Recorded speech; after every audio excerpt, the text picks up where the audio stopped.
hewan kelas vertebrata yang memiliki ciri-ciri utama adanya kelenjar susu yang pada betina akan menghasilkan susu sebagai sumber makanan anaknya. Sebagai hewan, mamalia juga memiliki dua respon dasar sebagai makhluk hidup dalam menghadapi bahaya atau keadaan darurat, yaitu mempertahankan diri atau menyerang. Dan beberapa hewan mamalia memiliki cara yang unik yang tak biasa untuk dapat meloloskan diri dari bahaya sang pemangsa. Seperti apakah aksi mereka mempertahankan diri? Berikut 7 pertahanan diri mamalia yang unik versi Underscore.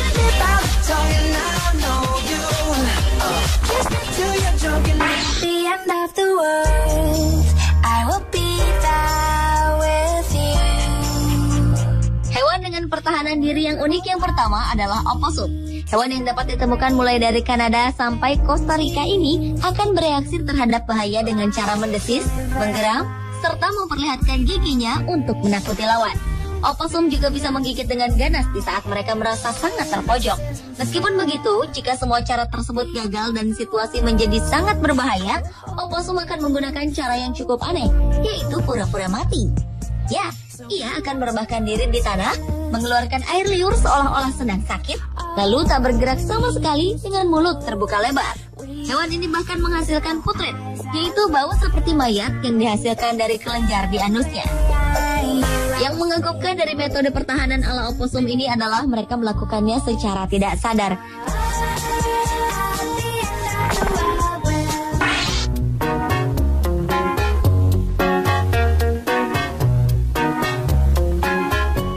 Mamalia selanjutnya adalah terenggiling. Hewan ini memiliki tubuh yang hampir seluruh tubuhnya ditutupi oleh sisik besar, sehingga membuat mereka tampak seperti pohon cemara yang bergerak. Terenggiling umumnya memakan serangga dan semut, serta banyak ditemukan di benua Afrika dan Asia. Mereka memiliki cakar kuat dan besar, serta sisik tajam dan ekor yang kuat dan tebal. Namun mereka jarang menggunakan itu semua sebagai senjata. Justru ketika merasa terancam, mereka akan menggulung dirinya hingga menjadi bola. Jika sudah begini, akan sangat sulit bagi sang pemangsa untuk membuka gulungannya. Selain itu, hewan ini juga memiliki senjata pertahanan lain yang unik, yaitu menyemprotkan zat liat yang lengket dan berbau busuk untuk melumpuhkan lawan.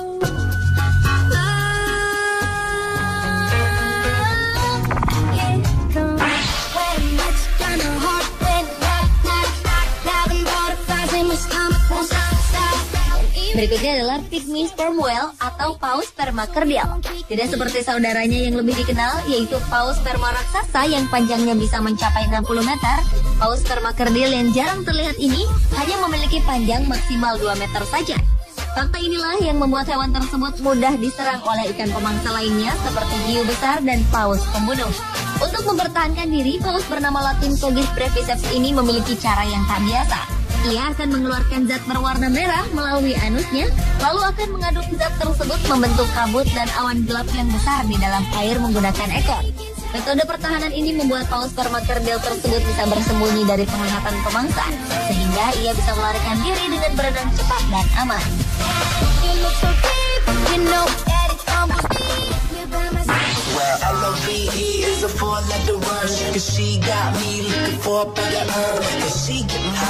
Hewan pengerat kecil dormouse merupakan mamalia dengan pertahanan diri yang unik selanjutnya. Karena ukurannya yang sangat kecil, hewan yang hidup di Afrika dan Asia bahkan bisa tidur di atas sebuah mawar. Untuk mempertahankan diri dari pemangsanya, ia akan berlari dan melakukan trik pertahanan lain yang menarik.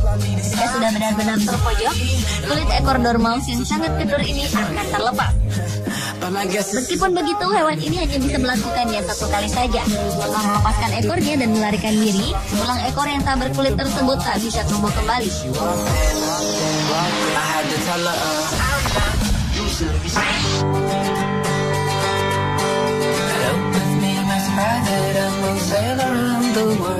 Kita mungkin sudah mengenal binatang yang satu ini dengan metode pertahanan mereka karena memiliki senjata kimia yang benar-benar kuat.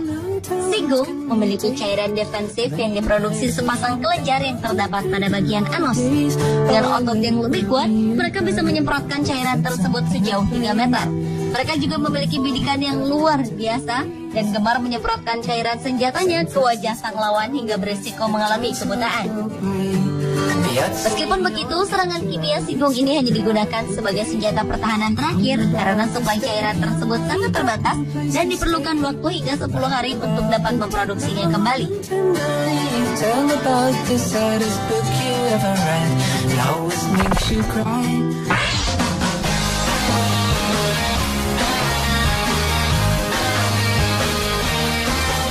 Platypus juga memiliki metode pertahanan yang tidak biasa. Platypus jantan memiliki taji, bagian yang runcing yang terdapat pada kaki dan dapat ditarik yang terhubung pada kelenjar bisa. Ketika ditangkap oleh pemangsa, platypus akan menendang dengan taji tersebut dan menyuntikkan bisanya. Meskipun bisa tersebut dapat membunuh hewan seukuran anjing, namun racun tersebut tak mematikan untuk manusia. Namun beberapa orang yang pernah tersengat mengklaim bahwa sengatan tersebut menimbulkan rasa sakit yang luar biasa hingga menyebabkan hilang kesadaran. Menariknya, hanya platypus jantan yang memiliki taji bisa ini. Si betina sama sekali tak memilikinya. Hal ini memunculkan ide bahwa senjata platypus ini digunakan untuk bertarung satu sama lain semasa musim kawin.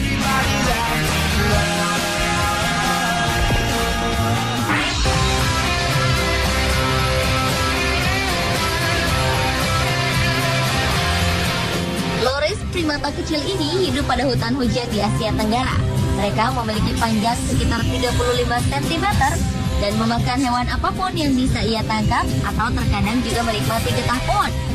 Menjadi hewan yang kecil dan lambat akan membuat hewan ini rentan terhadap serangan pemangsa jika Loris tak memiliki mekanisme pertahanan yang sangat tidak biasa.